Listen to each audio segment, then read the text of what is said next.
Espero que ya estemos conectados, saliendo, y oremos nuevamente. Pongámonos delante del Señor y vamos a poder entrar de lleno al tema y ahí conversar un rato al final. Bueno, Padre, en el nombre de Cristo, nuevamente venimos delante de ti, Señor, para que abras, Señor, abras tú el conocimiento, que nos dé, Señor, tú la sabiduría, el entendimiento de tu buena palabra, para que, Señor, no queremos simplemente tener conocimiento, queremos, Señor, vivir de acuerdo a tu buena palabra. Esa es la razón por la que estamos aquí, esa es la razón por la que estudiamos tu palabra, esa es la razón, Señor, por la que queremos aprender para replicar en otros también, otros que vienen detrás, queremos aprender y enseñarles a estos también para que ellos caminen contigo. En el nombre de Cristo Jesús, ponemos este tiempo en tus manos, Señor, queremos honrarte, queremos, Señor, bendecirte, queremos agradecerte con nuestro servicio, Señor, por lo que tú eres con nosotros. Y de entrada también te agradecemos porque tú nos has escogido para poder servirte a ti. Es un honor, es un privilegio el poder decir que somos siervos tuyos, Señor. Y queremos alcanzar esa estafeta, y no solamente esa, sino que queremos llegar a ser tus amigos. En el nombre de Cristo, ese es el deseo de cada uno de nosotros, y hoy venimos delante de ti para que podamos seguir trabajando contigo. En el nombre de Cristo Jesús, Señor, te damos gracias y desde ya te pedimos que nuestros pensamientos, nuestros corazones estén cautivos a la buena palabra, Señor, y que cada palabra tuya quede sembrada en nuestra vida para que nosotros vivamos de acuerdo a tu voluntad y no de acuerdo a la nuestra. En el nombre de Cristo, Espíritu Santo, gobierna todo el tiempo, ministralo, administralo, llena nuestro corazón, llena nuestro ser, ayúdanos a salir adelante en todo nuestro camino según tu buena voluntad, y por sobre todas las cosas que podamos trabajar siempre contigo. En el nombre de Cristo Jesús, gracias, amén y amén. Bueno, gloria al Señor. Ahora solo acompáñeme, bueno, solo permítame un minuto. Ya estamos aquí. Muy bien. Acompáñeme a Mateo capítulo 28, verso 18. Dice ahí la palabra del Señor. Bueno, dice, y Jesús se acercó y les habló diciendo: toda potestad me es dada en el cielo y en la tierra. Por tanto, id y haced discípulos a todas las naciones, bautizándolos en el nombre del Padre, del Hijo y del Espíritu Santo, enseñándoles que guarden todas las cosas que os he mandado. He aquí, yo estoy con vosotros todos los días, hasta el fin del mundo. Amén y amén. Bueno, siguiendo un poquito la visión pastoral, lo que no sé, bueno, la verdad es que yo lo he escuchado varias veces, pero no sé ustedes cuántas lo han escuchado. El deseo del pastor de querer volver a desarrollar los discipulados, yo no diría, porque lo pensé por un momento, ahora como estábamos antes, sino el deseo del pastor de querer desarrollar cada uno de nuestros discipulados mejor que como estábamos antes, ¿verdad? No sé si tal vez usted no maneja números, pero antes de pandemia, ¿verdad? Porque la pandemia marcó un antes y un después, pero antes de pandemia nosotros teníamos más o menos una media de 230 discipulados, y ahorita, bueno, no están los hermanos que se encargan de las estadísticas, pero en promedio tenemos tal vez unos 60, bueno, no sé si me estoy equivocando, perdón, hermano. 200, 298. Bueno, vale que me están corrigiendo. Miren, 298 discipulados. Y aún así, cuando nos reuníamos con el pastor, me decía: 298 discipulados, me parece que es poco. Ahora ni pregunte qué dice el pastor cuando platicamos de que, bueno, pastor, tenemos 60 y algo discipulados. Bueno, vamos otra vez tratando de recuperar, pero ¿cuál es el punto? No es porque queremos llenarnos de un número de discipulados, no, es la importancia que el discipulado genera, es la importancia que el discipulado tiene para el servicio de parte del Señor. Y bueno, cuando vemos la palabra aquí en Mateo capítulo 28, vemos que el Señor dice de que hay una comisión que nos han dado a usted y a mí. ¿Y cuál es la comisión? La comisión es, bueno, déjeme decirle, ya usted ya sabe cuál es la comisión, pero la comisión nos las dieron en un formato de mandamiento. O usted ve que Mateo capítulo 28, exactamente el verso 19, sea un texto, un consejo para cada uno de nosotros. Hermano, ¿cómo ha conceptualizado, cómo ha visto usted Mateo capítulo 28, exactamente el verso 19? Porque ¿qué dice el Señor? Mire, nos los está dando tipo mandamiento, es decir, es un mandamiento. Dice aquí, bueno, la versión 60 dice, por tanto, eso le da un carácter legal a esta frase. Por tanto, dice el Señor, id y haced discípulos. No es un consejo, es un mandamiento que nosotros tenemos que hacer a bien cumplir. Es un mandamiento que ustedes y yo tenemos que desarrollar. Si de alguna manera usted pensó que porque ahora vivimos en el tiempo de la gracia, no vamos a vivir en base a mandamientos, pues eso es un tremendo error. No sé realmente cómo le enfocaron el evangelio, qué le enseñaron del evangelio. En el tiempo de la gracia, si usted, como usted lo puede ver, el mandamiento alcanza una, ¿cómo podríamos decir? Una mayor dimensión. Por ejemplo, le voy a ilustrar esto. El Señor Jesucristo en un momento de repente se detuvo y les dijo, hey, ¿oíste que fue dicho? No matarás. Eso está en la ley, eso está en Éxodo. Eso es ley. Y el Señor les dice a ellos, ¿oíste que fue dicho? No matarás. Pero ahora en la gracia eso alcanza una mayor dimensión, porque el Señor dice, pero yo os digo, más yo os digo que cualquiera de ustedes que se enoje con su hermano, ¿qué dice? No, le está subiendo el volumen, entonces dice, ya es culpable, en este caso de un homicidio, el que se enoje, pero después él sigue aumentando el volumen, pero todos aquellos que le digan tonto a un su hermano, es culpable ante el concilio. Y por todavía un punto más adelante dice, y aquellos que le digan racá, según la versión de las Américas, que usaron no sé si es que los traductores no quisieron traducir la palabra, pero racá, no sé si usted la ha visto, bueno, es que es una palabra fuerte, pero quiere decir idiota, quiere decir estúpido, quiere decir sin cerebro. ¿Alguna vez, ya que estamos aquí en confianza, ¿no es cierto? Por los hermanos que están ahí en Zoom, ¿alguna vez ya ha salido usted algo así contra algún hermano? No, hombre, es que este es un descerebrado. ¿Alguna vez ha dicho eso? Bueno, déjeme decirle que le está diciendo Racá. ¿Y qué dice el Señor a alguien que le dice Racá a su hermano? Que esté expuesto al infierno de fuego. No dice que está perdido, no dice que se extienda al infierno, no, lo que está diciendo el Señor es que en el mandamiento, en la gracia, alcanza mayor dimensión. Bueno, le voy a dar otro ejemplo rapidito. El Señor dice, oíste que fue dicho, no adulterarás. Pero, más yo os digo que todo aquel que vea una mujer y la codicia ya con sus ojos, ya pecó con ella en su corazón, dice. Entonces, ¿qué es lo que está diciendo el Señor realmente? Que en la ley, ¿qué es lo que te penalizaba en la ley? Te penalizaba la acción. Si tú cometías el pecado de asesinar, pues bueno, ni modo, tú eres un asesino, un homicidio y vas preso, tranquilo. Pero en el Nuevo Testamento es la acción la que te está valorando el Señor, sino la intención. ¿Qué es lo que hay en tu corazón? No sé cuántos homicidas sabemos aquí en el discipulado, porque podemos caer en esos errores. Entonces, eso es lo que nos está hablando aquí el Señor. Entonces, tenemos un mandamiento que nosotros debemos de cumplir. Ahora, ¿cuál es ese mandamiento? Ir y hacer discípulos. Ir y hacer discípulos. Entonces, bueno, ¿qué es lo que quiere el Señor? Que nosotros compartamos. Ahora usted me va a decir, bueno, hermano, pero es que yo no soy evangelista. Entonces, déjeme decirle algo, solo un evangelista puede compartir la palabra del Señor. Solo un evangelista puede llevar al convencimiento y después al convertimiento de un alma para el Señor. ¿No es acaso nosotros los discipuladores que también podemos, bueno, es más, ¿a quién le está hablando el Señor ahí? A evangelistas, a discípulos. Sí, claro, a todos, pero del grueso de sus discípulos. Ahí tenía reunidos a sus discípulos. Entonces, a ustedes y a mí nos está hablando el Señor, vayan y a ser discípulos. Esto no es solo tarea de un evangelista. Ahora, ¿qué es lo que quiero entonces que hablemos un poquito? Quiero que hablemos acerca de hacer discípulos, pero voy a ponerle aquí el punto y coma a esto, para que ustedes y yo podamos hacer discípulos, que debemos de ser nosotros.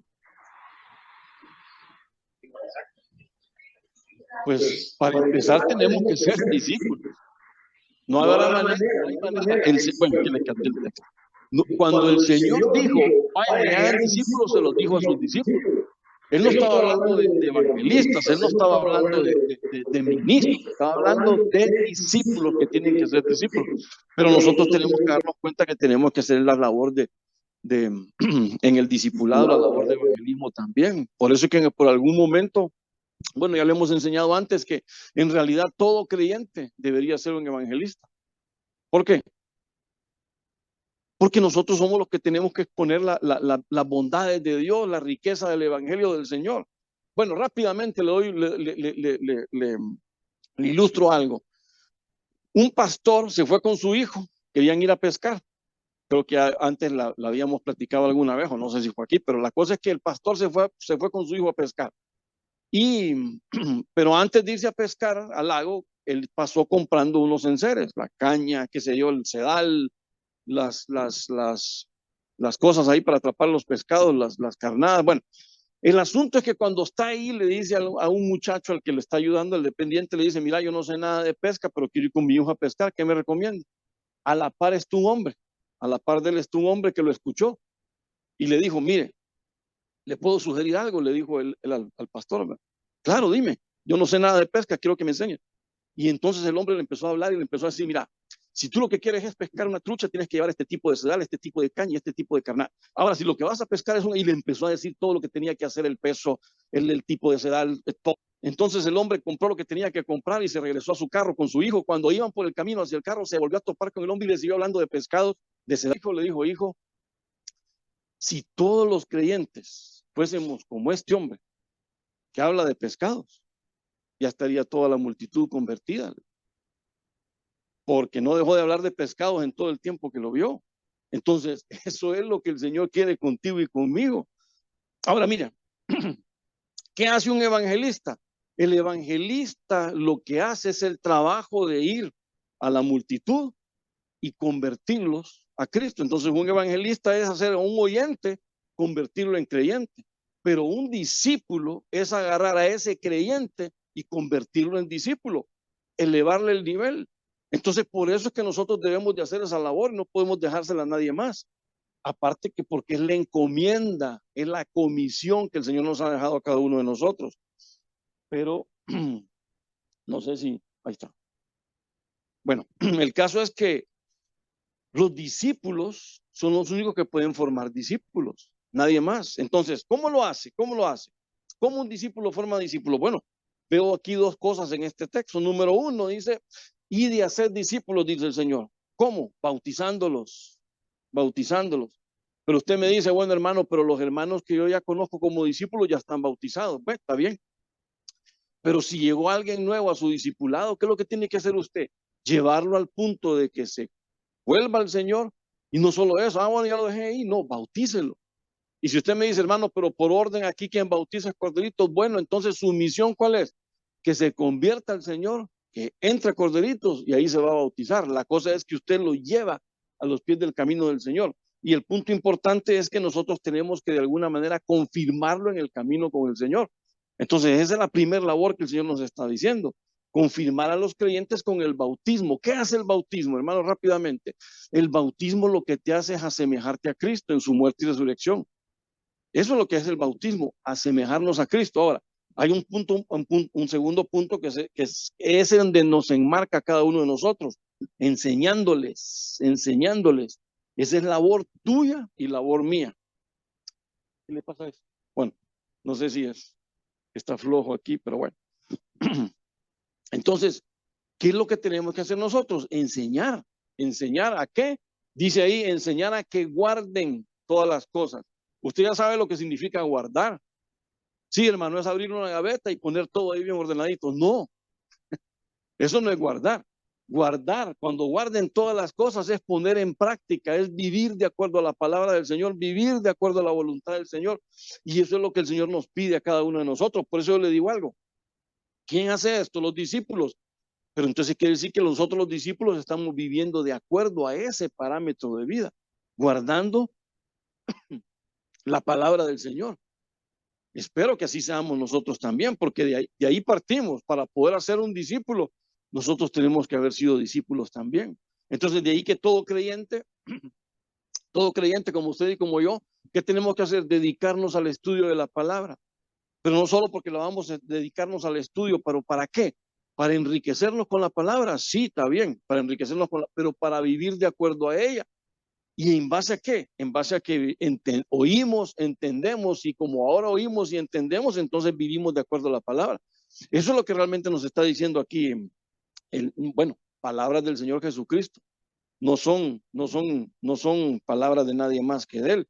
Entonces, eso es el trabajo como que hacemos nosotros como discípulos. Ese es el trabajo que nosotros tenemos que hacer. Entonces, ¿cómo se convierte un discípulo? Cuando encuentra a otro discípulo y le comparte la palabra. Bueno, me acuerdo ahorita de que el Señor Jesucristo llamó a algunos, Pedro, a Juan, a Andrés. Bueno, resulta que Felipe, cuando lo encontró el Señor, Felipe fue en busca o Andrés en busca de Felipe, no me acuerdo quién fue, pero fue en búsqueda de él. ¿Para qué? Para enseñarle las nuevas del Señor. Y de eso se trata cuando nosotros compartimos algo con alguien, que vamos a ir a enseñarle las nuevas del Señor. Y eso es lo que justamente debemos de hacer. Mire, eso es lo que nos enseña Pedro también. Pide, aquí en Lucas 5:8 dice, al ver esto, Simón Pedro cayó, cayó a los pies de Jesús diciendo, apártate de mí, Señor, pues soy un hombre pecador. Mire ahí, y lo mismo le sucedió también a Jacobo y a Juan, hijos de Zebedeo, que eran socios de Simón. Y Jesús dijo a Simón, no temas, desde ahora serás pescador de hombres. Ahora, ¿a dónde quiero llevarlo yo con esto de Pedro? Usted se acordará que llegó el Señor a la playa, le dijo a Pedro que subieran en una barca y que alejaran un poquito la barca a la orilla. El Señor empezó a predicar. Cuando el Señor terminó de predicar, le dijo a Pedro, ponga mar adentro, vamos mar adentro, vamos a pescar otra vez. Pedro le dijo, Señor, ¿sabes qué? Ya hemos estado toda la noche en la pesca y no hemos agarrado nada, tal vez una par de sardinas, pero ¿cuál es el punto? Pedro le dice, ¿sabes qué, Señor? Pero por tu palabra, vamos. Entonces viene Pedro y cuando llegan al fondo, tiran la red. ¿Y cuál fue la sorpresa? Que las redes se rompían de la cantidad de peces que habían capturado. Y entonces ellos, al ver ese hecho milagroso, pasa esto, que Simón se siente indigno, se siente impuro. ¿Por qué? Porque está delante de la santidad del Señor. Entonces le dice, apártate de mí, pues soy un hombre pecador. Pero no solo Pedro sintió eso, también dice ahí que lo sintieron Juan y Jacobo, que eran los socios también. Pero ¿qué le dijo el Señor? ¿Sabes qué, Pedro? Tranquilo, no temas, porque desde ahora tú vas a ser, ¿qué? Pescador de hombres. Ahora, note lo importante de esto, que esa palabra que el Señor Jesucristo le dio a Pedro, se cumplió en Hechos capítulo 2, cuando usted está escuchando el ministerio de Pedro. En Hechos capítulo 2 viene Pedro, bueno, usted sabe que cae la unción del Espíritu Santo, todos empiezan a hablar en otras lenguas, y vienen unos burladores, y empiezan entonces a hacer chistes, y le empiezan a decir, hey, estos están borrachos, estos tomaron mosto, o tomaron vino, o se la fumaron muy verde, qué sé yo lo que habrán dicho. El asunto es que Pedro le dice, miren, esto no es motivo de burla, esto simplemente es la profecía abriéndose delante de ustedes. El Señor está siendo tan bueno que aún ustedes burlándose les está enseñando que las profecías se les están revelando. ¿Cuál profecía, Pedro? Dice la profecía de Joel. Y entonces empieza Pedro a explicarle todo lo que Joel decía acerca de los últimos tiempos. Imagínense que Pedro dice que la profecía de Joel era para los últimos tiempos, y él toma esa profecía en el tiempo que él estaba viviendo y dice, ahora este es el último tiempo, ¿cuánto más el último tiempo para nosotros? El punto importante es que Pedro les empieza a decir y les dice que ellos tienen que realmente, bueno, como les empieza a decir, ustedes mataron al autor intelectual de la vida, ellos quedan compungidos de corazón y le dice: y varones hermanos, ¿y ahora qué vamos a hacer? Pues arrepiéntanse y conviértanse para que sus pecados sean borrados, les dijo Pedro. Y usted sabe que esa tarde o noche, o bueno, mañana mejor dicho, porque era la mañana, se convirtieron más de 3,000 personas. Unos días después, Pedro va con Juan al templo y se encuentran a un paralítico en la puerta la Hermosa. Eso es capítulo 4 de Hechos. ¿Y qué es lo que ocurrió ahí? Pues usted ya conoce la historia, hay una gran sanidad, el hombre entra y todo el mundo queda admirado de la sanidad. Y cuando Pedro les empieza a decir y les empieza a hablar, aquellos otra vez vuelven a quedar compungidos de corazón y vuelve Pedro a hablar con ellos, no sin antes de que se lo llevaran preso, ¿verdad? Pero el punto es que, ¿cuántos se convirtieron en esa ocasión? Dice ahí la Biblia, entre hombres, entre 5,000 o más. Entonces, vemos que en un par de mensajes, en un par de ocasiones que Pedro tuvo para compartir la palabra, siendo discípulo del Señor, pudo cumplir la palabra del Señor. ¿Cuál palabra? De que ahora iba a ser pescador de hombres, de que ahora sus redes se le iban a romper, pero no de peces, sino de hombres. Porque en 2 mensajes, volarse 8,000 personas, bueno, convertir a 8,000 personas, o por lo menos no convertirlas, porque tampoco es el que las convirtió, sino que la labor que el Espíritu Santo está haciendo, pero motivar, pero llenarle el corazón a alguien a medida de hacer lo que recapacite en su vida para llegar a ese nivel de que 8,000 personas se vuelvan a los pies del Señor, pues no es un trabajo fácil. Pero sin embargo, esa era la profecía que el Señor le había marcado a Pedro y que obviamente la estaba cumpliendo. Ahora, en este punto déjeme decirle algo importante, que el discipulado realmente se vuelve un llamado. Ahora, ¿el llamado para quién? ¿Llamado para quién? Para cada uno de nosotros. Usted ya tiene un llamado. Usted no me puede venir a decir a mí, hermano, yo de casualidad vine al discipulado y la verdad es que me gustó y le enseñé la palabra a otros. No, no hay ninguna casualidad. Simplemente que obtuvo un llamado de parte del Señor. Fue el impulso del Espíritu Santo que lo trajo a este lugar para poder compartir la palabra del Señor. Entonces, bueno, alguien podrá decir, hermano, yo me vine del discipulado, pero la verdad yo vengo a escuchar porque a mí no me gusta la enseñanza de la palabra. Pero, bueno, ya no tengo ese texto, pero ¿qué es lo que decía el Señor? ¿Qué es lo que decía el Señor en Mateo 28:19? Id y hacer discípulos. No es un consejo que te estaba dando. No te estaba diciendo, bueno, miren, para que ustedes puedan desarrollar una buena labor en el ministerio, yo diría que se deberían de meter en discipulado. El Señor no dijo eso. El Señor dijo, id y hacer discípulos. Sabe que una de las cosas que el Señor seguramente nos va a pedir cuentas a nosotros es si realmente hemos trabajado por el discipulado. Pues si realmente hemos actuado en base a ese mandamiento. Porque a veces nosotros decimos, hermano, yo no he matado a nadie, yo no he robado a nadie, así que yo estoy limpio delante del Señor y has hecho discípulos. ¿Mm? O has traicionado al Señor incumpliendo ese mandamiento también. Porque por eso le digo, en la gracia vivimos también en base a mandamientos, no solo es en la ley. Pero eso realmente nos tiene caminando correctamente delante del Señor.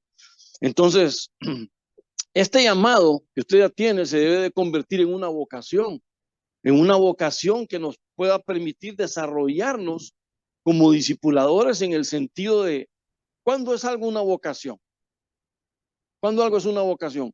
Cuando usted se divierte en lo que está haciendo, cuando usted se goza lo que está haciendo. Bueno, le puedo poner un ejemplo con los médicos, ya que tengo a mis 2 hermanos aquí franqueándome como médicos. Ellos para ser médicos, digo yo, tiene que ser una vocación, porque eso de estar viendo sangre, de estar viendo heridos que le volaron la cabeza, no, de plano que tiene que ser una vocación. Sí, hermano. Entonces, ¿el punto cuál es? Que el médico es una vocación, pero ¿qué hace un médico? Claro que hay médicos pisteros también, ¿verdad? Pero no, excepto los de aquí, no, por supuesto. ¿El punto cuál es? El punto es que un médico, sí, porque ya no van a ver a la salida después. El punto cuál es que un médico, ¿qué hace un médico? Un médico lleva control de sus pacientes. Un médico viene y se toma el tiempo de estar escuchando al paciente, se toma el tiempo de revisar al paciente, entonces anota todo lo que dice, todo lo que hace, todo lo que le recomendó, qué procedimiento lo hizo. Entonces, eso es una verdadera labor. Pero usted no está viendo al médico, ay Dios, ya terminó para que se largue. No, tiene que dejar que el paciente imagínese un psiquiatra que tiene que estar escuchando las locuras de cada uno y después yo no sé, él se va con quién se va a desquitar las locuras también, ¿verdad? Pero esa es la labor de un médico, por eso digo yo que tiene que ser algo vocacional, algo que le agrade, que le guste hacerlo. Ahora pregunta, ¿le gusta a usted discipular? Y lleva el control de sus ovejas. Es decir, conoce a sus ovejas. Bueno, no son ni suyas, ni siquiera del pastor, son del Señor. Pero nos han dado a cargo ovejas a cada uno de nosotros. Y mire, hoy me confrontaron como con un espejo, porque yo decía, pues yo no los conozco. Bueno, algunos sí los voy conociendo, pero no a todos, y máximo cuando vienen nuevos. Pero imagínese, en su discipulado, usted conoce si el hogar donde usted discipula están casados, por ejemplo. ¿Los conoce? ¿Conoce que estén casados? ¿Conoce que estén en orden con sus hijos, por lo menos en lo que puedan, pues? Y yo sé que habrán hijos que son rebeldes, pero conoce el estado de su oveja. Conoce que estén en buena armonía la pareja, conoce que si trabajan, que trabajen en orden. Es decir, tenemos que saber ese tipo de cosas. ¿Sabe por qué? Porque eso es que nosotros conozcamos al rebaño que tenemos a nuestro cargo. Por eso es que dice que el discipulado es un brazo extensivo pastoral, porque donde el pastor no puede llegar, usted sí puede llegar, que es al grupo cerrado ahí de ese hogar, de esa casa. Entonces, esas son las cosas que nosotros tenemos que ir viendo. Bueno, debe desarrollarse la labor con pasión, con amor, porque de todos modos usted tiene que entender a quién le está trabajando. Hermano, usted le está sirviendo al pastor, me está sirviendo a mí. Bueno, mucho menos a mí, digo yo, porque aquí estamos todos por igual, pero tampoco le servimos al pastor, por sobre todas las cosas le servimos a nuestro Señor. Ahora, ¿por qué le digo yo esto? ¿Por qué le estoy hablando yo de esto? Bueno, le voy a dar un testimonio. Espero que la hermana no esté aquí. Y por favor, si usted está aquí y escucha alguna palabra que usted reconoce, no se enoje, solo la estoy motivando a que cambie de actitud. La semana pasada, o la reunión pasada, usted sabe que Junior mandó un mensaje, no sé cuántos recibieron ese mensaje, que ya por órdenes pastorales, el pastor bueno, ya les voy a contar esa parte. El pastor me decía, si alguien no viene a la reunión, no tiene derecho a recibir el tema que se desarrolló. Entonces, el hermano Junior mandó el mensaje a todos. ¿Alguien recibió ese mensaje? Bueno. Ok. ¿Sabe qué contestó una hermana? Ella nos dijo, bueno, yo estoy lista a dejar el discipulado. Si alguien quiere venirse a hacer cargo de él, pues allá ustedes. ¿Y es que acaso le está haciendo un favor al Señor por llevar un discipulado? O sea, lo tomó tan a la ligera que hasta me dio pena a mí haber escuchado ese mensaje. Y entonces cuando estábamos platicando con el pastor me terminó regañando a mí por culpa suya, fíjese. Porque le digo yo al pastor contándole todas esas cosas, me dice Gerardo, me dice que el problema es tuyo. Vos lo mal, ¿cómo es? Hasta se me enredó la lengua. No, maleducado. Vos los has maleducado. ¿Por qué, pastor? Le dije yo, si lo que quiero es simplemente hacerle no, es que vos, ¿qué es lo que tenés que hacer? Vos tenés que entregar un tema, ellos tienen que tener la responsabilidad de anotar, y si quieren hacer presentación, ellos tienen herramientas para hacerla. No que vos les das todo, vos les das un tema escrito, les das una presentación, ya solo falta que los quites y vayas a dar el discipulado. Híjole, dije yo, bueno, así por las buenas está bien. Entonces, quedamos en acuerdo de que está bien. Está bien, entonces si no alguien no viene, pues obviamente no tiene su tema. ¿Pero por qué es? No es porque queremos obligarlos a que estén todos aquí, no, si es que la idea no es que estén aquí todos. porque en algún momento alguien va a fallar, pero la idea es que seamos responsables con lo que estamos haciendo. Si no hay responsabilidad, entonces no me están haciendo favores ni a mí ni al pastor, es al Señor. Yo no sé cuando usted llegue, bueno, mejor sigamos y ahí le voy a enseñar otro par de cosas ahí que tenemos. Entonces, para poder ser discípulos, hermano, para que nosotros seamos discípulos, se me fue el tiempo. Nosotros, bueno, para poder hacer discipulados tenemos que hacer discípulos. Entonces, ¿qué clase de discípulos estamos siendo? Porque como estamos hablando de hacer discípulos, bueno, este es un mensaje ambivalente. Nos sirve para el hecho de hacer discipulados y para vernos al espejo si nosotros estamos siendo un buen discípulo. Y le voy a decir por qué. Yo quiero que me acompañe acá. Muy bien. Creo que tenemos problemas con sonido porque me están avisando acá. Okay. Dice Lucas, acompáñame a Lucas, capítulo 14, verso 26. Si alguno viene a mí y no aborrece a su padre y a su madre, a su mujer e hijos, a su hermano o hermanas, y aún hasta su propia vida, no puede ser mi discípulo. Bueno, este es uno de los textos, podríamos decirlo, hasta más incómodos que alguien puede leer, ¿verdad? Quizá por la palabra que dice ahí, pero ¿qué es lo que está tratando de decir el Señor? Si alguno viene a mí y no aborrece a los cercanos suyos, sus padres, sus cónyuges, sus hijos, no puede ser mi discípulo. ¿Qué es lo que te está pidiendo el Señor? ¿O qué es lo que nos está pidiendo el Señor? Una entrega incondicional. Que tu entrega sea incondicional. Que no haya ninguna, nada que te esté estorbando para poder desarrollar la labor. Entonces aquí la pregunta es, ¿a quién es que amas más? ¿A quién es que le estás entregando más tu tiempo? ¿A quién es que le estás, o con quién te estás desarrollando más en comunión? Entonces, si hay algo que esté por encima de nuestro amor hacia el Señor, eso hay que quitarlo, eso hay que apartarlo de nuestra vida, porque entonces eso es lo que nos está estropeando acá. Ahora, note algo, cuando habla de esa palabra que dice aquí aborrecer, yo sé que es una palabra bien fuerte, pero cuando usted busca esa palabra en la traducción, esa palabra se suaviza más, porque aborrecer significa, en uno de sus significados es amar menos o menos amor, es decir, le estás dedicando menos amor. Entonces, ¿qué es lo que está diciendo el Señor? Cuando yo voy a aborrecer a mi papá o a mi mamá, no es que lo repudio y lo echo de mi lado, no, simplemente que tengo que amarlo menos. Con mi esposa, ¿qué yo tengo que hacer? ¿Qué tiene que hacer usted con su cónyuge? Amarlo menos. Es decir, el primer lugar, la primacía es del Señor. Y déjeme decirle algo, cuando uno ordena ese amor, cuando uno ama al Señor por sobre todas las cosas, Él nos enseña a amar de mejor manera a los demás. Entonces mi esposa va a estar mejor correspondida, mis padres van a estar más honrados y correspondidos también, aún los hijos. ¿Por qué? Porque tú estás dando prioridad a tu amor y eso es lo que está diciendo el Señor con esa palabra de aborrecer.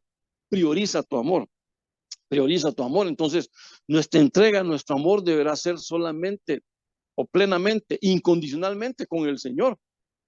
Y eso es lo que el Señor está esperando de cada uno de nosotros. Y a partir del Señor, entonces, a cualquiera de los demás que nos estén rodeando en nuestro círculo cercano familiar. Entonces, ¿qué debe tener el discípulo? Debe tener una disposición a qué? A rechazar todo aquello que le puede producir lastre, todo aquello que le puede producir peso para poder avanzar. Entonces, eso es lo que, bueno, Pablo incluso nos lo dijo una vez, no lo tengo aquí en el texto, pero Pablo dijo que nosotros tenemos que quitarnos el peso. ¿Para qué? Para que podamos correr bien. Entonces, eso es lo que está diciendo el Señor aquí. El discípulo debe tener disposición a rechazar todas aquellas cosas que le producen peso para que pueda desarrollar una buena labor, que no tenga ningún obstáculo para poder seguir fielmente al Señor. Entonces, note lo que dice también la palabra. Dice, si alguno viene a mí, ¿usted ha ido a los pies del Señor? ¿Ha ido a los pies del Señor? Entonces, revísese si está bien con su amor hacia el Señor por sobre lo demás, porque entonces dice el Señor que si no es así, no podemos ser sus discípulos, no podemos ser sus discípulos. Y ¿Cómo voy a desarrollar yo discípulo en alguien si yo mismo no soy discípulo? ¿Cómo voy a poder llevar a alguien a los pies de Cristo para que se vuelva un discípulo de Él si tú mismo no lo estás desarrollando? Entonces, si alguien viene a mí, ¿qué es? Es porque quiere estar cerca con el Señor, es porque quiere tener comunión plena con el Señor. Pero ¿qué necesita para hacer eso? Una entrega incondicional. No hay otra forma de hacerlo. Dice la Escritura, bueno, Abraham, ¿qué dice la Biblia que era? Amigo de Dios. ¿Por qué Abraham dice la Escritura que era amigo de Dios? Porque fue alguien que amó a Dios incondicionalmente. Fue alguien que siempre tenía comunión con Dios. Y mire, quiero que me acompañe a eso, a ese texto.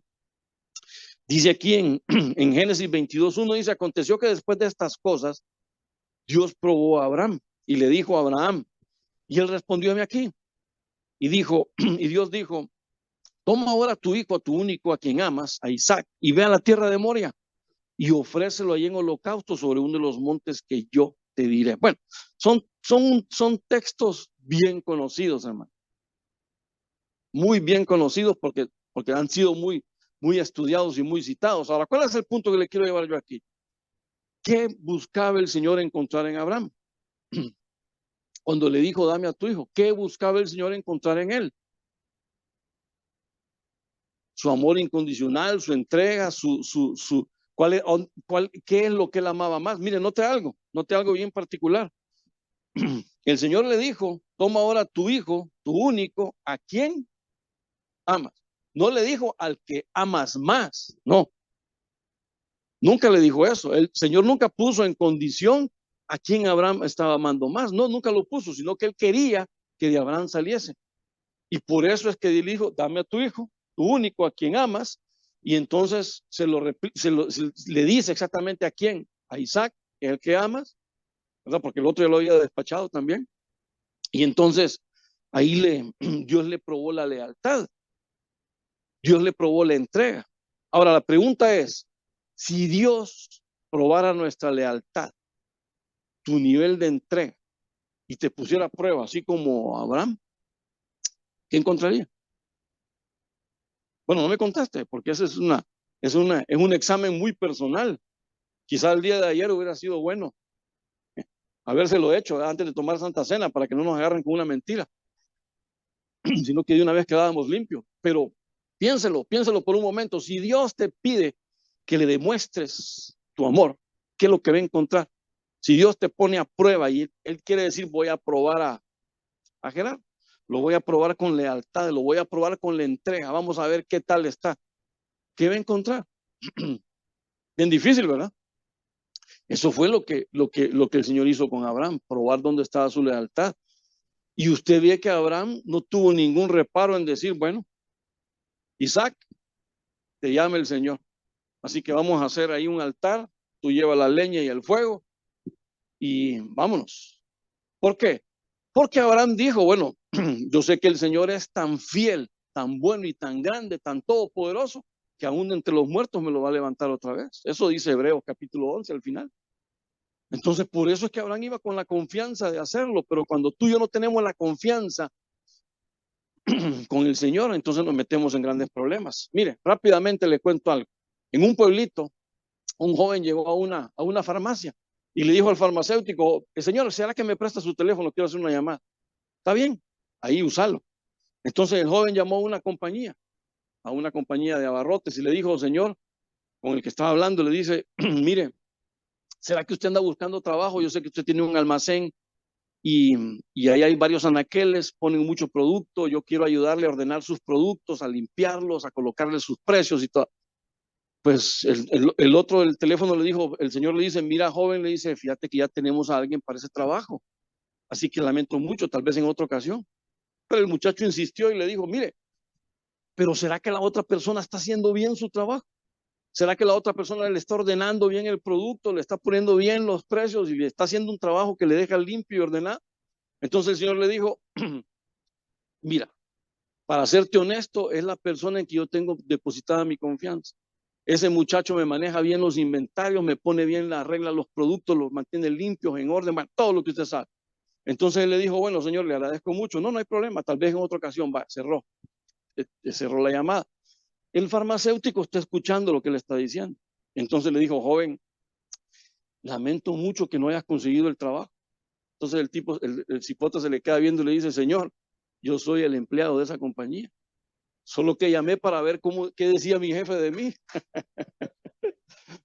Ay, astuto, ¿verdad? Ahora, supóngase un evento. Supóngase que usted puede llamar al Señor de incógnito, que el Señor no se dé cuenta que es usted. Y usted le pregunta, Señor, ¿será que hay trabajo para ordenar esto y lo otro y aquí? ¿Qué diría el Señor? Bueno, mejor ni me conteste, sigamos acá. El punto, ¿cuál es? El punto es que nosotros tenemos que tener una entrega leal al Señor, una entrega completa, una entrega sin lugar a dudas, una entrega incondicional, porque eso es lo que el Señor espera de cada uno de nosotros. Y fíjese que a veces, mira, no es por queja, pero como le dije que al principio estábamos hablando, según la visión pastoral ahorita con el discipulado, a veces no venimos a las reuniones porque, bueno, ahí dice un hermano, yo no llevo a la reunión de hoy porque estoy enfermo. Y tal vez es un dolor de cabeza. Hoy no vengo a la reunión porque estoy trabajando y en una hamaca, hasta con un coco en la mano.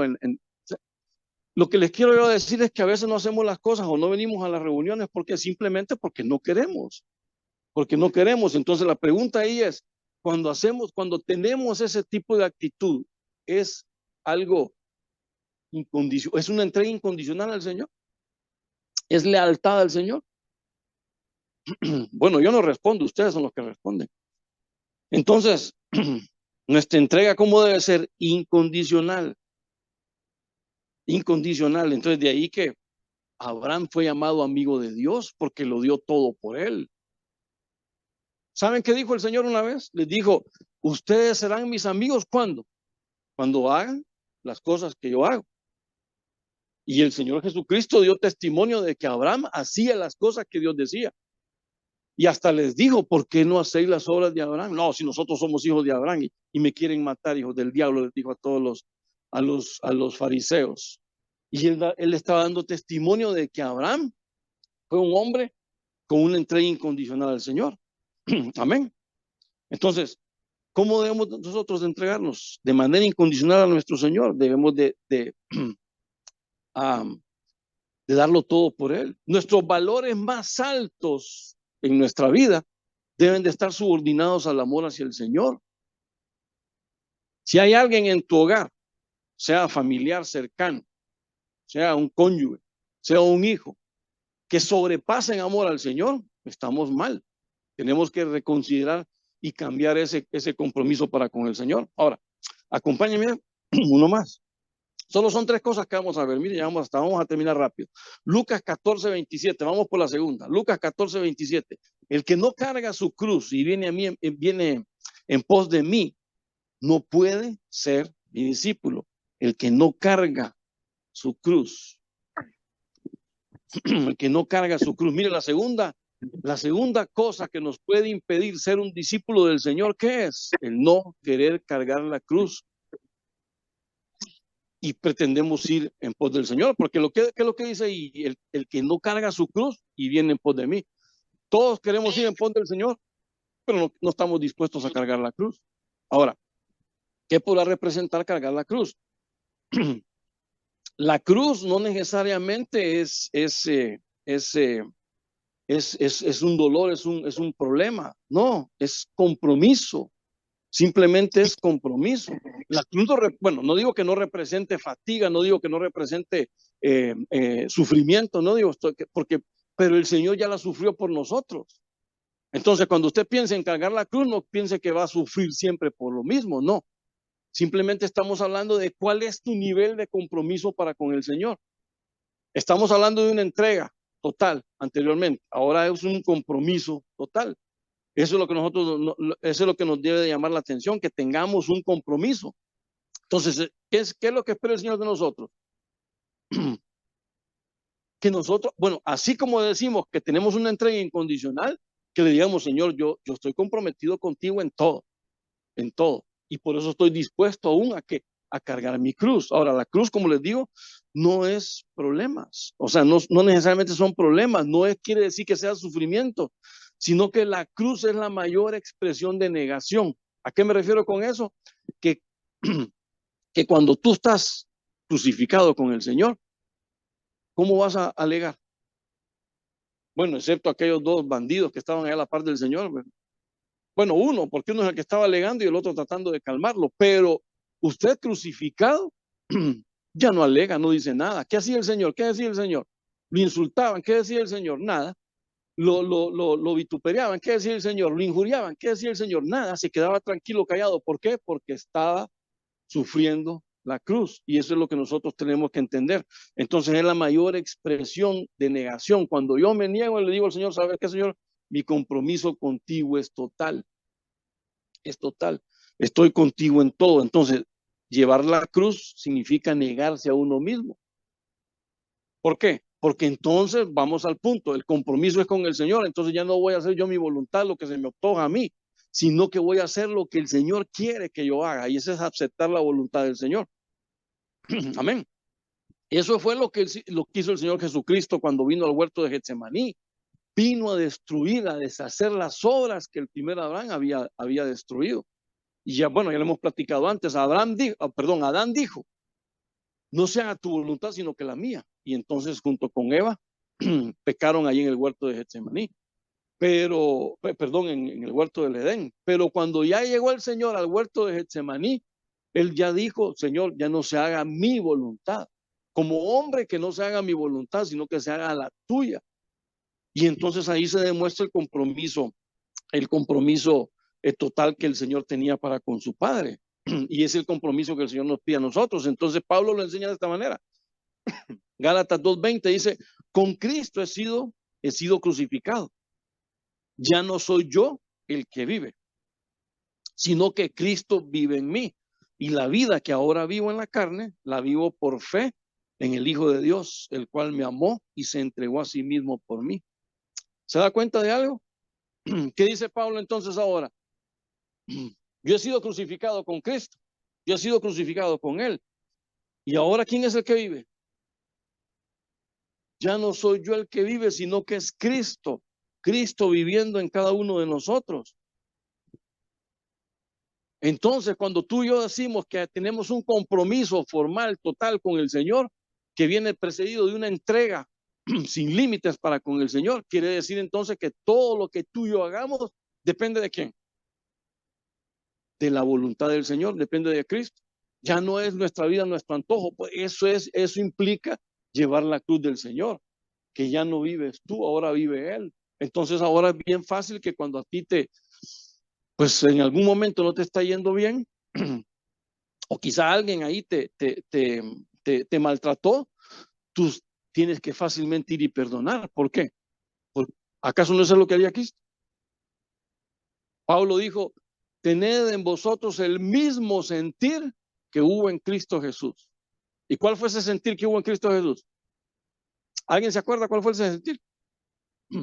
El no ser igual a Dios como algo a que aferrarse. Es decir, yo no he venido aquí como Dios, dijo el Señor.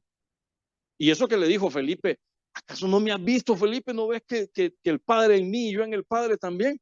Entonces, ¿qué le estaba diciendo el Señor a Felipe? Que él era el Padre manifestado, pero él dijo que no tuvo algo como aferrarse a eso para poder como quien dice, me voy a saltar las trampas. No, he venido como hombre a padecer, a sufrir para que ninguno de ustedes padezca ni sufra. He venido como hombre a pagar por los pecados que ustedes mismos han cometido. Bueno, no ustedes, pues todos nosotros. No me quede viendo raro, porque lo estoy señalando a usted. Pero ¿cuál es el punto? El punto es que eso es lo que está hablando el Señor ahí. Cuando tú sabes y entiendes el perdón que el Señor nos ha dado, entonces Pablo dice, bueno, yo ya entiendo que ya no vivo yo, sino que es Cristo en mí, por eso llevo la cruz. Y Pablo dice aquí, yo estoy crucificado juntamente con Cristo. ¿Quién se siente crucificado con Cristo? Tenemos que llegar a esa sensación como la que Pablo tuvo. Yo estoy crucificado con Cristo. Mire, tenemos un poquito tiempo todavía. ¿Alguna vez fue al cine usted, verdad?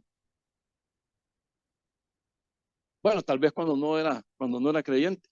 La cosa es que Yo no sé si usted se acuerda, como está de moda el actor, ahorita me acordé de esa película, del actor este de Sonidos de Libertad, Jim Caviezel, creo que se llama, bueno, no sé, tal vez así se llama, o sea, lo estoy pronunciando mal, pero el punto cuál es, este hombre participó en una película hace unos 20, 25 años, no sé cuánto tiempo, pero fue en los 90, se llamaba El Conde de Montecristo. ¿Qué pasó en esa película? A él, bueno, para darle un rapidito, un toque donde quiero llegar es que a él lo meten preso injustamente por la cuestión ahí de la revolución ahí con francesa. El asunto es que a él lo involucran en algo, lo meten preso 10 años injustamente. Él logra escapar. Mire la película si quiere saber los detalles. Pero el punto es que él logra escapar y cuando está en una playa, el hombre está como loco porque salió de la cárcel, que lo tenían en una cárcel así tipo Alcatraz, que era en medio del mar, ¿verdad? Entonces, cuando el hombre está ya libre en la playa, empieza a correr como loco y se da cuenta y se topa con un grupo de piratas. Entonces el pirata le dice, hey, qué bueno que te encuentro. ¿Dónde estabas vos? Le dice, no, hombre, yo acabo de salir de una cárcel, tuve 10 años preso. Pues qué bien que te encuentro, le dice, porque fíjate que encontramos a uno de nuestros socios que hay dudas de que él sea un hombre íntegro, porque como que se estaba robando algo. Entonces lo vamos a meter a pelear contigo y el que gane, pues el que mate al otro, pues ese ganó. Y si él te gana a ti, él queda libre y pues tú te mueres, ¿verdad? Imagínense, le acababan de pasar 10 años y lo ponen a eso. Resulta que el hombre lo habían adiestrado bien en la cárcel, le gana al otro tipo. Entonces él le dijo, si te moves, te voy a matar, le dice, voy a hacer un trato con tu jefe. Entonces el hombre le dijo, mira, yo ya gané, lo puedo vencer, pero ¿qué caso tiene que perdamos una vida si él de todos modos te puede servir? Porque demostró que si quiso pelear es porque estaba bien. Entonces el hombre le dijo, vaya, está bien, pues déjalo con vida. Si luego lo quieres dejar con vida, lo dejas con vida. Entonces el que estaba rendido le dijo, ¿sabes qué? Ahora de aquí en adelante yo voy a ser tu siervo. De aquí en adelante, como tú me has perdonado la vida, yo voy a proteger la tuya. Y se volvió ahí, ahí avanza la historia. ¿Qué es lo que te estoy tratando de decir? Cuando tú y yo entendemos a qué se refiere la cruz de Cristo, entonces nos volvemos siervos de Él, pero ¿cómo podríamos decirlo? Comprometidos totalmente a la causa por lo que el Señor ha hecho con cada uno de nosotros. Amén. ¿O no está muy convencido? Mire, quiero leerle en Éxodo 33:11. Mire el compromiso de este hombre. Y hablaba el Señor a Moisés. Pues esta es una versión Septuaginta. La Huneman, el lenguaje es un poco diferente. Dice, hablaba el Señor a Moisés faz a faz, como habla un hombre con su amigo. Y volvía él al campamento, pero su servidor Josué, hijo de Num, el discípulo, no salía de la tienda. Entonces, mire, ¿de quién estamos hablando aquí? Bueno, más que de Moisés, estamos hablando de Josué. José era el discípulo de Moisés. José era aquel que se mantenía siempre cerca de Moisés. Donde Moisés iba Josué también. Moisés iba a la montaña a encontrarse con el Señor. Josué no lo dejaba ir solo, sino que él se quedaba a la mitad. Y mientras Moisés estaba arriba en la montaña, Moisés iba a interceder. Ahí estaba Josué también. Josué, mire, importante. Josué sabe qué decía. A Moisés lo mandaba a Josué a hacer visitas de campo ahí a la tierra que iban a conquistar. ¿Y qué hacía Josué? ¿Qué hacía Josué? Perdón,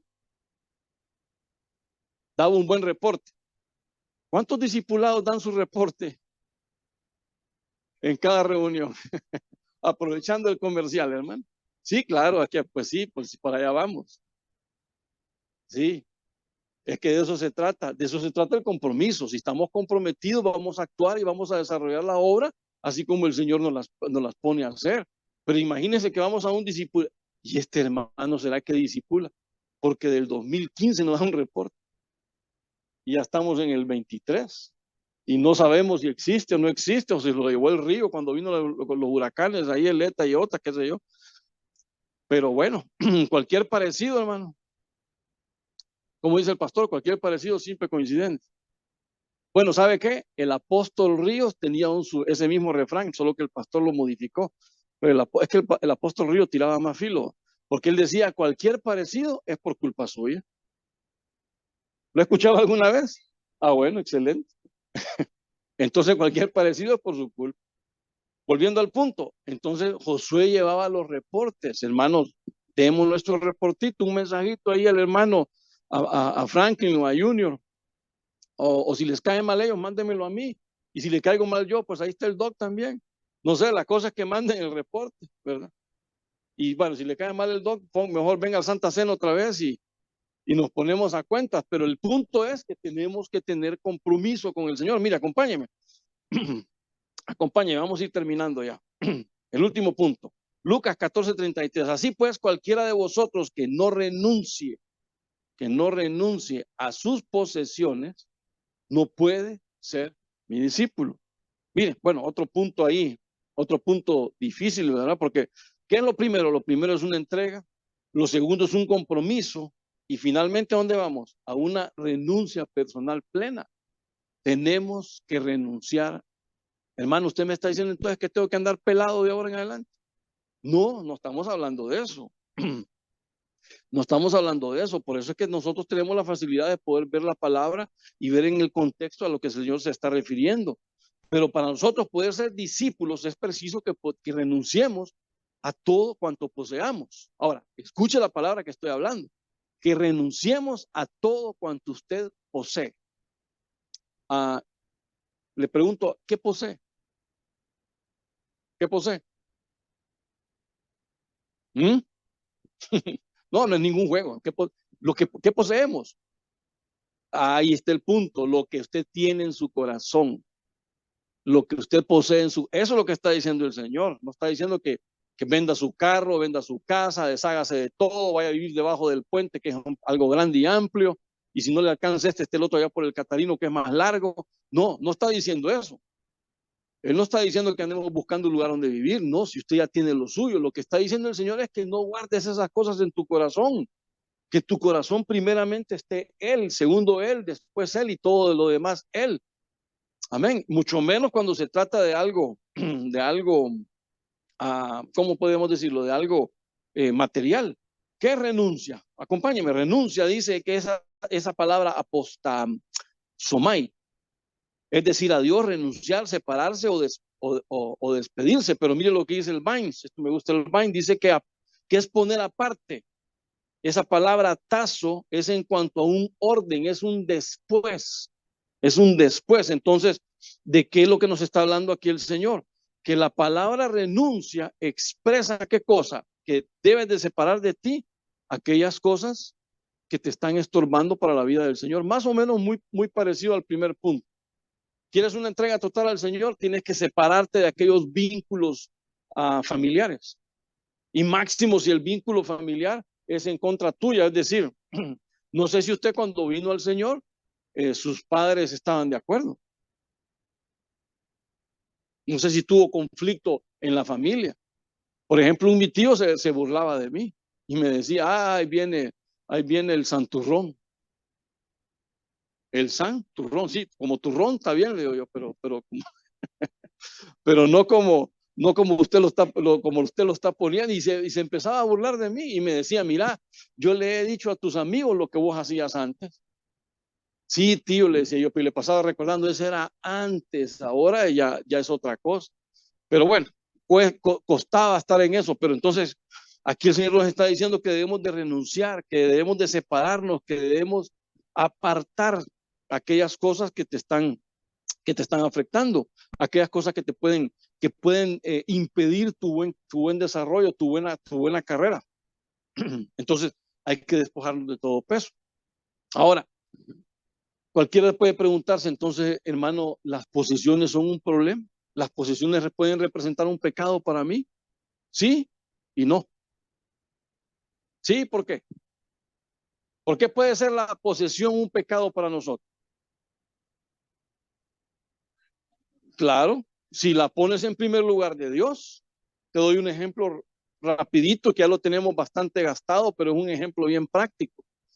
Aquel famoso hermano que venía en bicicleta, que era del coro, venía en bicicleta, y cuando ya el Señor lo prosperó, le dio su carro, ya no apareció porque el carro era blanco y se manchaba con la lluvia. Ay Dios, entonces hermano, la bendición a ese le hizo daño. ¿Qué es lo que tenía en el corazón? No tenía el Señor en el corazón, tenía el carrito. Mire, un hermano estaba entre nosotros, me frecuentaba porque a cada rato que me quería buscar para que le diera un consejo de algo. Bueno, él ya partió con el Señor. El caso es que él siempre andaba, hermano, era un lustre completo. Y no solo él, sino que el carro también. Y cuando yo me subí al carro, yo miraba que había un aparatito por ahí. ¿Y esto qué? Le digo yo, mira, esto, mira, una como pistolita, era una aspiradora. Levantar los pies, me dice, shh, se ponía, se ponía a aspirar a donde yo me subí al carro. Bueno. No, menos ya es exagerado, Olio, lo hace sentir mal a uno cuando parece que ando todo chuco. Entonces me dice, no, me dice que mira, yo cuido el carro y está perfecto, está bien. Con el tiempo, hermanos, el carro, ¿para qué le sirvió? Para andar levantando mujeres y dejar a su esposa ahí abandonada. Entonces, no, la bendición le hizo daño. Entonces, la bendición sí le sirvió para pecado. Esa posesión le sirvió para pecado. ¿Y qué nos dice el Señor? Renuncia.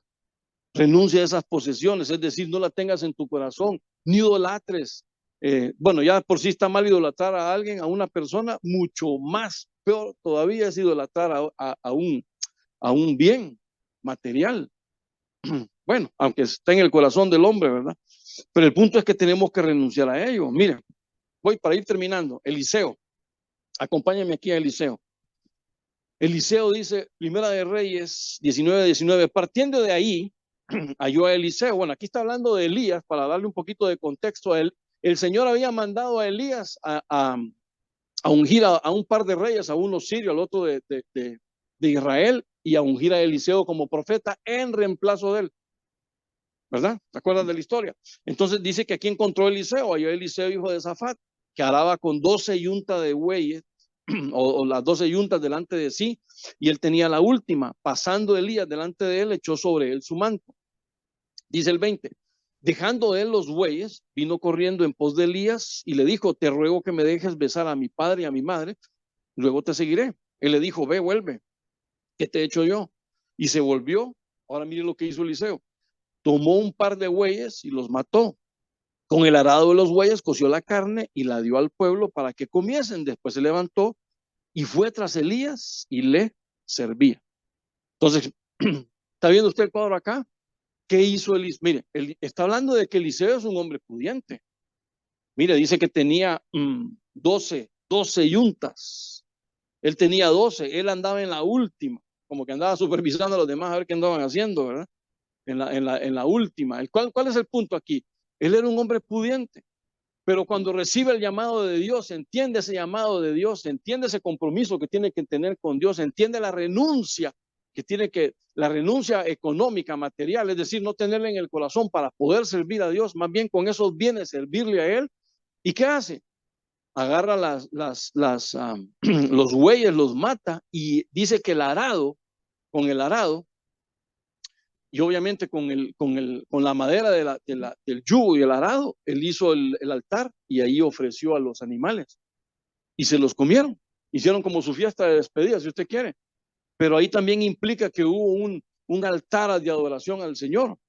Entonces, que esos bienes, el ejemplo es, el punto aplicable aquí es que esos bienes, que los bienes que el Señor te ha dado, no los guardes en tu corazón como una reliquia, no, que te sirvan para el servicio hacia el Señor. Mira, que hay varios hermanos que me cuentan, hermano, yo cuando vamos al discipulado, yo voy en mi carro, voy a traer a algunos hermanos y los traigo al discipulado. Mire, ¿para qué usan el carro? A esas personas el Señor les va a decir, mira, este nunca le va a faltar un carro porque lo está poniendo a mi servicio. Eso es lo que el Señor quiere ver de cada uno de nosotros, el compromiso, la entrega. Entonces, dice que este hombre hizo lo mismo. Entonces, ¿debemos entonces dejar nuestro trabajo? No.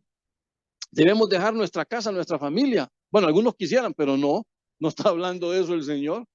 No está hablando de eso el Señor. El Señor lo que está hablando es que renuncia personal plena es, yo pongo lo mío, Señor, para ti, porque yo he entendido que lo mío, tengo mi chiquitín en la casa, que cuando vamos a comer algo, él agarra siempre el tenedor y me pica mi plato. Ya sabe, él siempre le encanta ir a meterle la mano al plato, a mi plato. Y mi esposa lo regaña y le dice, "Ey, deja de respetar que vos tenés lo tuyo". No, no, no, no, es que lo de papá es mío.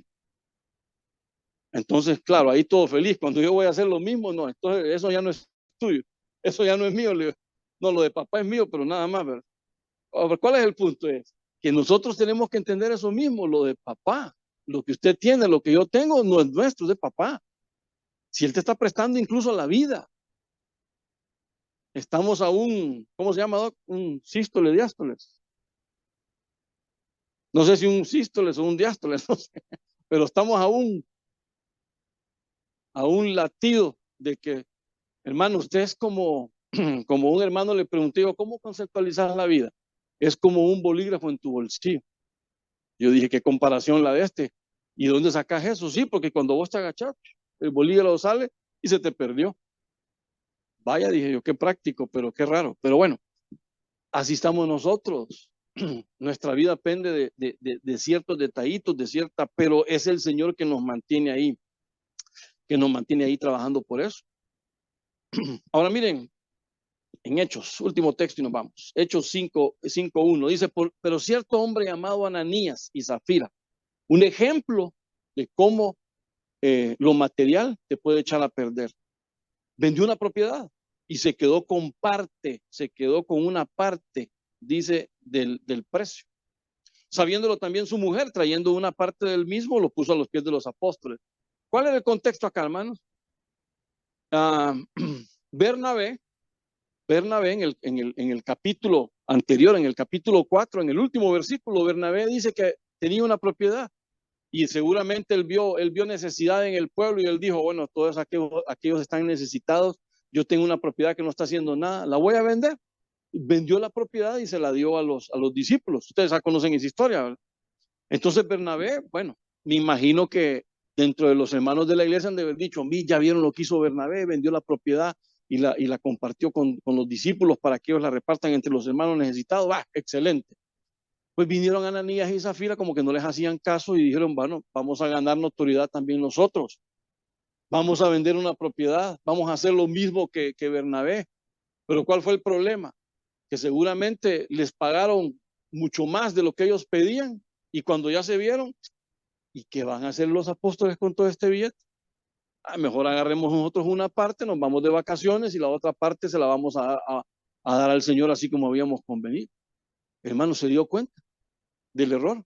Pedro se los anticipó y les dijo, hey, si la propiedad era tuya, es decir, pero lo que le quiso decir Pedro es que si ellos tenían la propiedad, no tenían que ir a presumir de venderla y entregar una parte. Si ellos habían convenido entregar lo que vendían, tenían que haberlo hecho como lo hizo Bernabé. Para Bernabé fue una gran bendición, pero para Anías y Zafira ya no pudieron seguir siendo discípulos.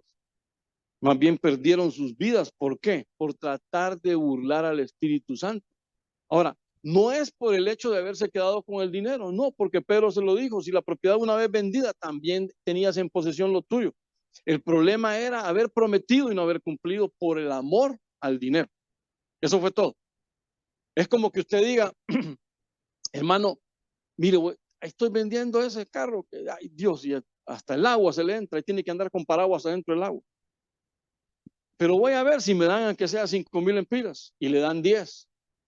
Pero usted había ofrecido esos 5,000 empiras a la iglesia. Pero como ya le dieron 10, bueno, como me dieron 10, yo había ofrecido 5, entonces voy a dar los 5 y me quedo con 5. ¿Está haciendo bien?